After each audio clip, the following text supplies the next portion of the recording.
So good day mga boss, welcome na naman sa ating panibagong video. So pagbibigyan natin ngayon mga boss yung isang subscriber natin o yung ating isang manonood sa ating channel. Dahil nag-request siya ng DRL at yung build o buy LED na DRL diagram mga boss, yun yung gusto niya. So box to stock yung gusto niya, pero ipapaliwanag natin kung bakit hindi pwede na gawing box to stock, lalo na kung yung buy LED niya o build na headlight ay ilalagay natin sa headlight ng Honda Click, dahil nga malaking espasyo yung makukuha niya, at syempre matatanggal doon yung pinaka board ng ating stock na headlight. So dito muna tayo mga boss. Dito tayo sa diagram ng ating DRL. So ito yung ating DRL. Dito sa ating wiring ng ating Honda Click mga boss. So ito yung socket. Makikita natin to sa likod ng ating headlight mga boss. So yan. Ang gagawin natin mga boss ay puputulin natin yung dalawang wire ng ating likod ng ating socket. Yung nilalagay natin to sa likod ng ating headlight, tong socket na to. So hanapin natin yung kulay green and white at black. So yung black natin, accessories. So yan, kailangan natin dito ng dalawang relay para sa ating headlight, para ma-on off natin siya mga boss. So ito yung relay 1 at relay 2. So yung ating relay 1, yan yung sa accessories. So ang gagawin natin mga boss, yung wiring dito na pinutol natin, ang kailangan natin dyan yung papunta ng harness. Ito yung papunta ng socket o ng headlight.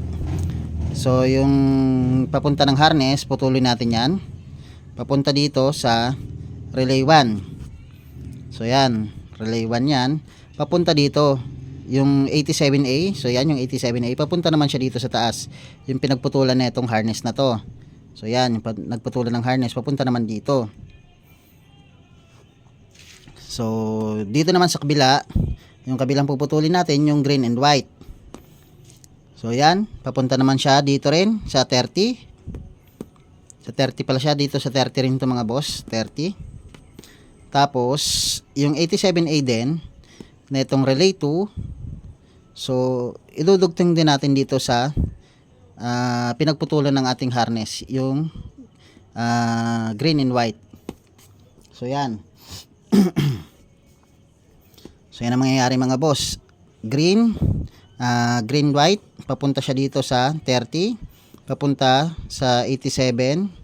Dugtungan natin yung 87A, papunta naman dito sa pinagputulan ng ating harness. Ganon din dito sa black, papunta naman dito sa relay 1 sa 30, tapos ilalabas siya dito sa 87. Dahil etong 30 at 87 ay magkadugtong, lalo na mga boss, meron na siyang supply ng negative. So pag merong ganyan mga boss, nalagyan siya ng positive dito, yung kuryente na galing sa 30 ay didiretso na dito sa number 87. So pag nag-on tayo mga boss, halimbawa nag-on tayo ng ating motor, yung mga kuryente negative at nung accessories na to, dadaloy pa rin yan dito, tatagos dito. So parang hindi siya naputol mga boss. So yan. So ang mangyayari mga boss, meron pa rin tayong ilaw o meron pa rin tayong headlight kahit na nakaputol yan mga boss o naka-disable to, dahil tagusan pa rin naman siya yung kuryente. So dito, para magkaroon tayo ng on-off at mapunta tayo doon sa DRL. So ito yung ating DRL. So yung dalawa, left and right. Kailangan natin ng halo switch. So sa halo switch mga boss, meron siyang positive, negative, normally close, at common at normally open. Ang gagamitin natin dyan mga boss ay yung normally open. So itong normally close, so yan, wala na yan mga boss. So yung common natin, itong common ng ating halo switch ay ilalagay natin sa ACC. Ang ACC ng ating Honda Click ay color black mga boss. Kaya dito sa accessories wire o ICC ay kulay black yan. So etong negative, sa negative kulay green o body ground o yung sa ating supply ng ating battery mga boss. Mas maganda doon sa battery. Gawa tayo ng harness o wire papunta doon sa battery para mas solid yung negative na maipoproduce nito o makukuha papunta dito sa ating halo switch. Ganon din yung negative nitong ating relay. Itong ating relay 1 at relay 2 mga boss. So dito yung common papunta sa ACC. Normally closed, di natin gagamitin. Negative, itong negative sa negative. Tapos, ang pagsasamahin natin mga boss, normally, open at yung positive. Pagsasamahin natin yan, papunta siya dito sa 86 ng dalawang relay. Itong relay 1, so yan, relay 1 at relay 2. So yan, papunta ng 86 at 85. So yan, 85 ng relay 1 at 86 ng relay 2. So yung normally open at positive pagsasamahin natin, lalagyan natin ng wire yan mga boss. Papunta siya dito sa 86 ng relay 2, papunta sa 85 ng relay 1. Tapos yung ating 87 gagamitin natin dito sa relay 1. Dudugtungan natin yan, papunta naman dito sa relay 3 mga boss. So sa relay 3 siya mapupunta sa number 86. So bakit ganun mga boss? Ganito kasi ang proseso niyan. Halimbawa, nag-open tayo ng ating headlight, tumagos yung mga kuryente dito, yung negative at yung accessories wire, patagos naman dito sa ating socket papunta ng headlight. So iilaw yung ating headlight dahil nagkaroon na ng connection. So paano naman natin papaganahin yung ating DRL o yung mga astig na ilaw-ilaw sa ating headlight, yung mga talagang nakakaagaw tingin. So kailangan nga natin ng halo switch. Pag once na inopen natin ito mga boss, yung ating halo switch, kukuha siya ng accessories wire papunta rito, patagos dito sa normally open at positive. So iilaw na tong ating halo switch. Pag nag-on tayo, iilaw to dahil naka-connect yung positive dito sa common, normally open. Kasi yung common, tatagos na rito sa normally open at syempre naka-connect yung positive natin dito sa normally open. Kaya masusuplayan na ng positive to at iilaw na siya. So ngayon, mapupunta yung kuryente dito sa 85 at 86 ng relay 1 at relay 2. Tatagos dito mga boss sa 86. So mamamatay yung ating headlight. Dahil nga, nagkaroon na ng linya to. So nagkaroon ng supply tong 85 at 86. Ang mangyayari, yung kuryente na dito sa 87A papunta ng headlight ay lilipat dito sa 87. So mamamatay yung ating headlight, lilipat dito sa 87 dito, papunta dito sa relay 3. At ngayon, ang iilaw mga boss, pag namatay yung ating headlight, ang iilaw yung ating DRL, yung ating strip light. So yan, ganyan siya gumagana mga boss. So dito, sa kabilang side ay kailangan natin ng tatlo. Relay 3, relay 2, relay 3, relay 4 at relay 5. So dito sa relay 1, relay 3, yung 30 ikakabit natin sa positive para solid na supply yung maipoproduce ng mga boss. At hindi siya magkakaroon ng depekto pag once na siya ay umilaw na. So yung 86 sa negative at yung ating 87, yan, papunta siya rito sa 30. Sa relay 4 at relay 5. So yan, magkakaroon ng supply itong 30. Tapos yung supply na to, dudugtungan naman natin siya. Papunta naman dito sa ating DRL. So yan, dalawa yan. Left and right. Etong ano na to, etong red na to, o etong red na to, color red na yan, ay yung ating park light. O yung ilaw na kulay blue o kulay red o ano bang dapat nating ilagay diyan. O sabi natin kulay green mga boss dahil kulay green to. Ito yung ating park light. Park light yan mga boss. So yan, ganyan din to. So yan yung ating park light. So syempre nagkaroon na ng connection to, may 30, may negative, at dahil nga nasupplyan to etong 86, pupunta siya dito sa 87. So yan, magkakaroon ng connection tong 30. So yan, naka-float lang siya dito mga boss. Tingnan nyo, yung 30 nandito lang siya, may negative, dahil wala naman tayong connection dito sa 87A. So yan, naka-float lang siya. So ngayon, ang kuryente tatagos dito, papunta dito sa ating DRL. So yan, iilaw ngayon natin yung DRL natin mga boss.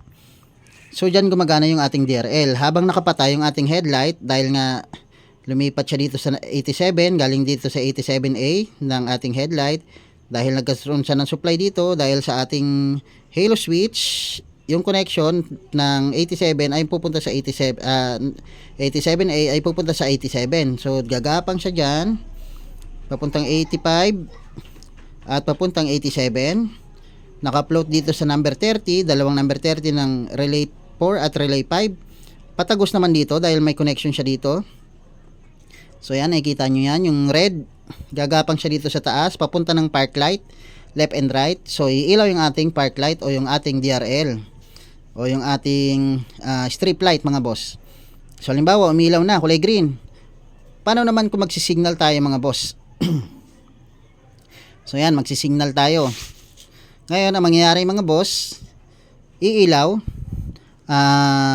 yung ating stock light kasi naka-connect din to sa stock eh. So yan, stock pa rin yan. So halimbawa, yan yung ating stock light o ating stock signal light. So yan, pag nag-right tayo mga boss, halimbawa nag-right tayo, pinindot natin to. Habang nakailaw yung ating right, pipindutin natin yung ating right signal light.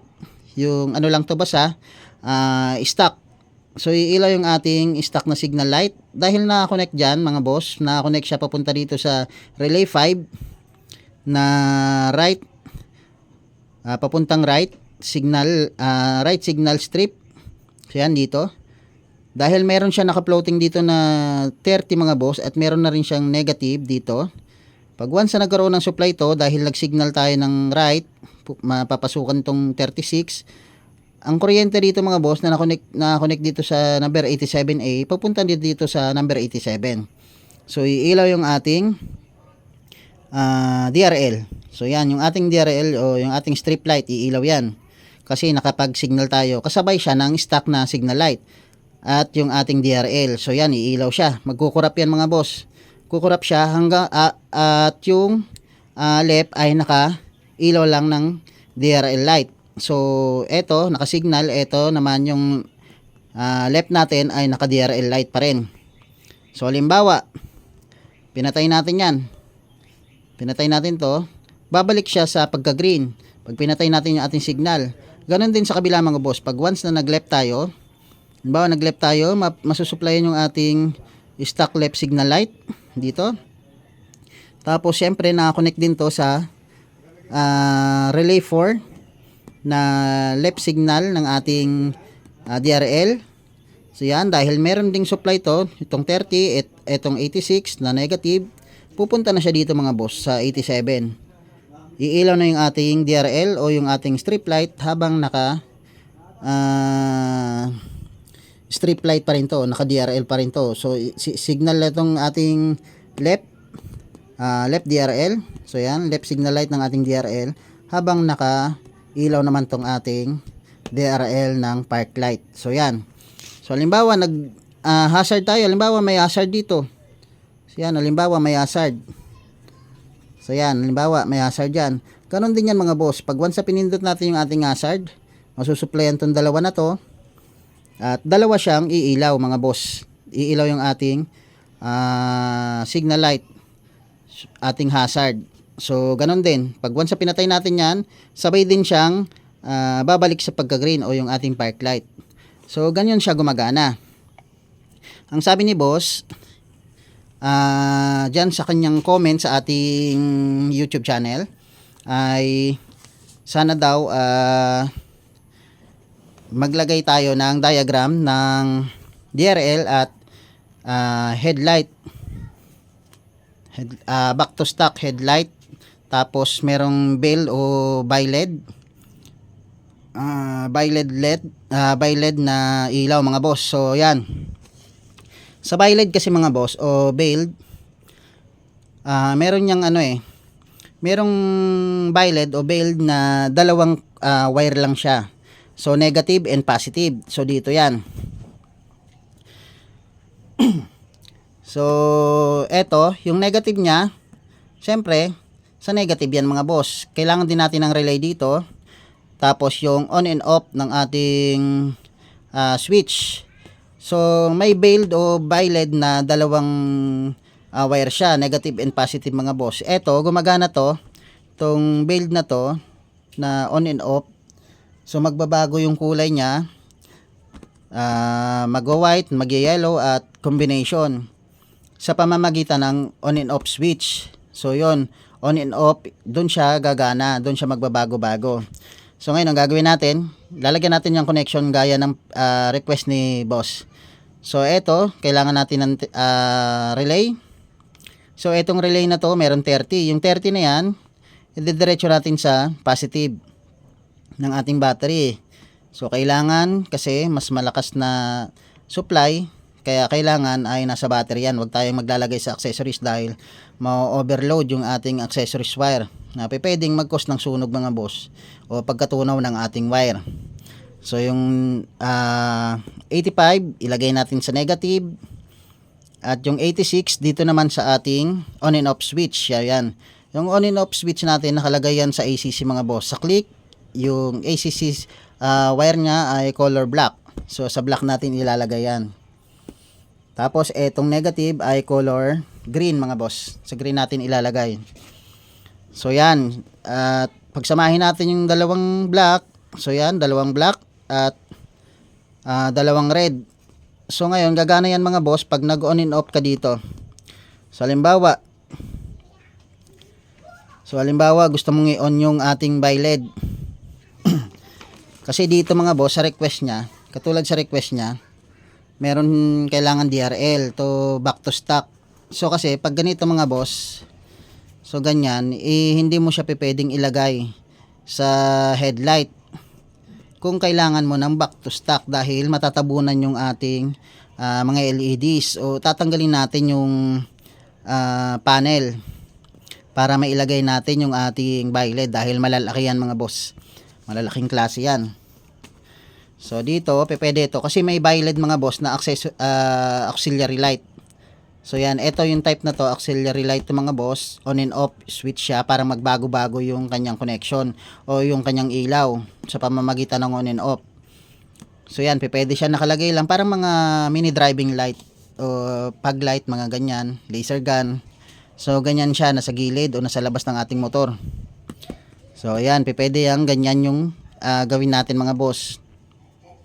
So pero kung gusto talaga ni boss na lagyan siya ng bi-LED o bale na LED sa kanyang headlight, so kailangan tanggalin natin yung kanyang mismong headlight mga boss, yung headlight lens, at ganito siya i-connect mga boss.